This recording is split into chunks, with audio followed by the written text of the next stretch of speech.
Владимир Зеленский раскрывает настоящие планы Путина. Армия покидает сектор Газа, а ЧВК «Вагнер» добивают в Африке. Обо всем этом расскажу подробнее в эфире «Нехта». Самые важные и интересные новости. Европейский Союз готовится к межконтинентальной торговой войне. Если Америка и Европа не кинут, Зеленский готов к переговорам. Шольц идет на конфликт с Трампом, а Маск закрывает «Голос Америки». Спасибо, что смотрите, спасибо за доверие. Не забывайте про лайки и комментарии, и не забывайте подписываться на канал. Все это очень важно. Поехали.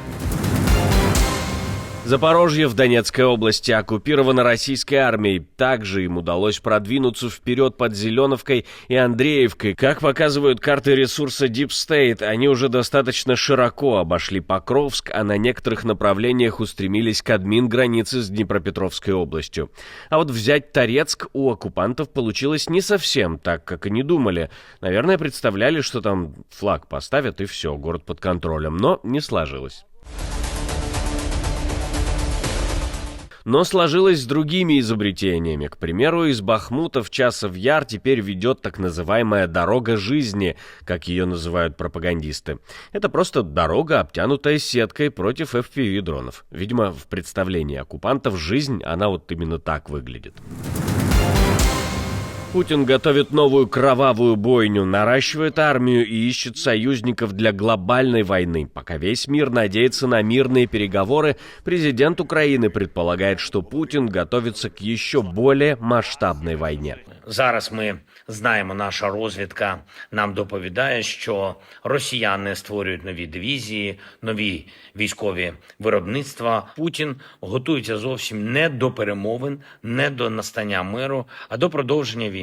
І не тільки проти нас, проти України. Вони зараз збільшують свою армію ще на більш ніж 100 тисяч солдатів. Всі партнери повинні про це знати и повинні це бачити. Более того, Москва усиливает сотрудничество с Северной Кореей, мы говорили об этом в предыдущем выпуске.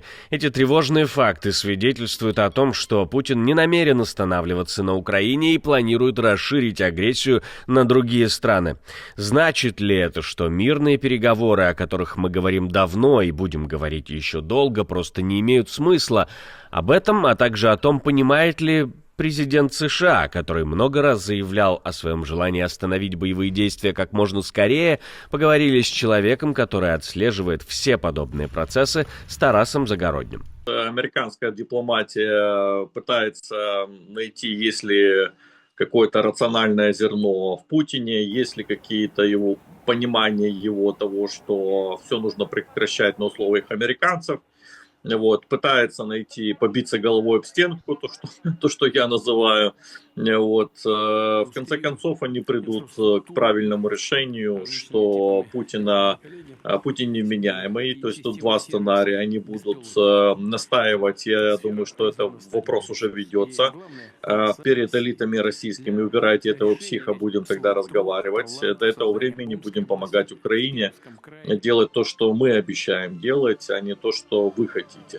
Потому что очевидно, что Трамп не считает Путина равным себе. Он считает его уже сателлитом Китая. Это можно видеть и по тону его разговоров публичных с Путиным, и все, что с этим связано. Ну и плюс мы видим, как сильно отрицают в Кремле разговоры Трампа и Путина. Я подозреваю, что был уже не один все-таки. А разговаривать не о чем и нечего показывать, потому что Трамп не собирается идти на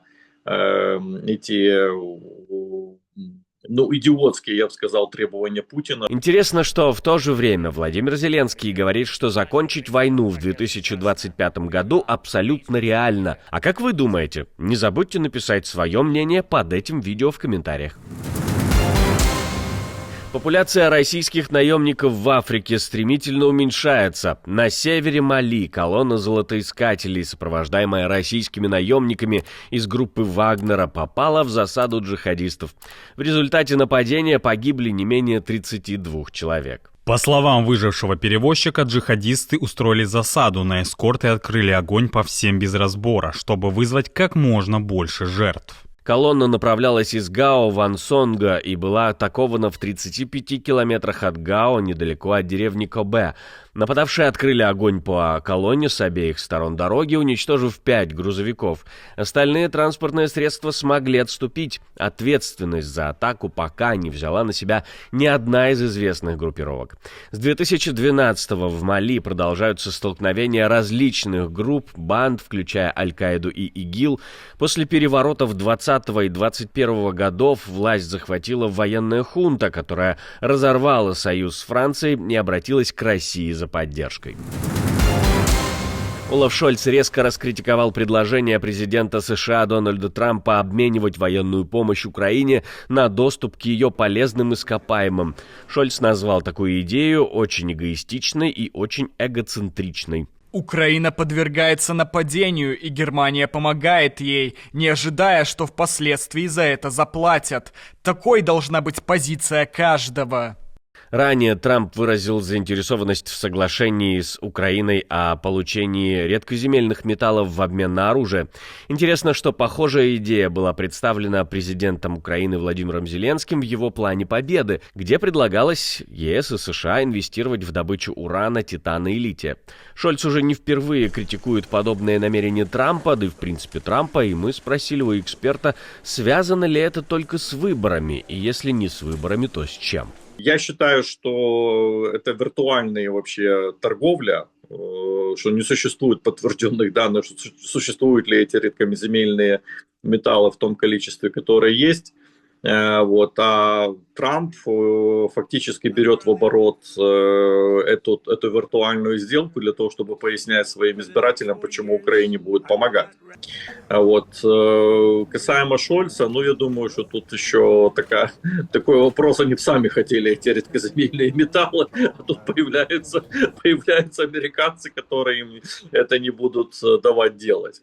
И поэтому это такие игры. Шольц, скорее всего, не будет уже никаким канцлером, будет изменение политики Германии, их будут заставлять больше помогать Украине, не в том количестве, которое они больше говорят, а меньше делают, потому что Трамп будет выкручивать руки европейцам, немцам в первую очередь, для того, чтобы они тратили больше на оборону, в том числе финансировали войну в Украине, дефицит бюджета и содержание украинской армии после окончания войны.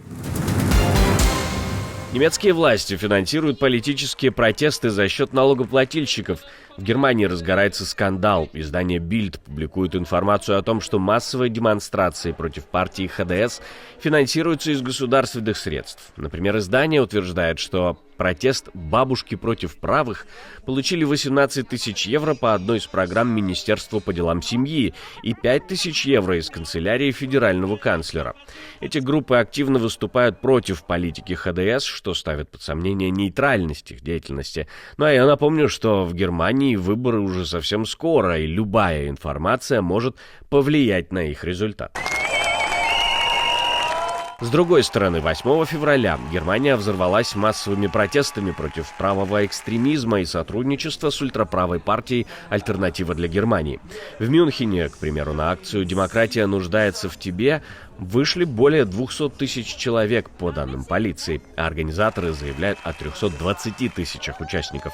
Протесты также охватили Ганновер, где собрались 24 тысячи демонстрантов, Лейпциг, Бремен и другие города.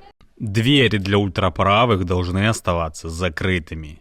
Организаторы говорят, что эти акции стали ответом на недавнее голосование в Бундестаге, где предложение ХДС-ХСС по ужесточению миграционной политики было поддержано голосами «Альтернативы для Германии», что нарушило многолетний консенсус против сотрудничества с крайне правыми партиями.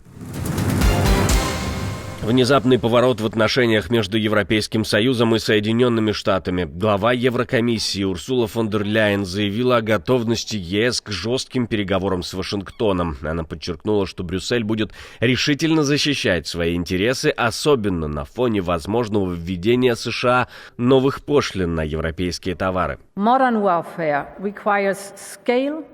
Современная война требует масштаба, технологий и координации, слишком больших для того, чтобы какая-либо страна могла справиться с ними в одиночку. Мы обсуждали это в Европейском совете в начале недели. Нам понадобится больше сотрудничества для лучшей оперативной совместимости и снижения затрат, более простое законодательство, больше инноваций и большая отдача от инвестиций в виде возросших знаний и хороших рабочих мест здесь, в Европе.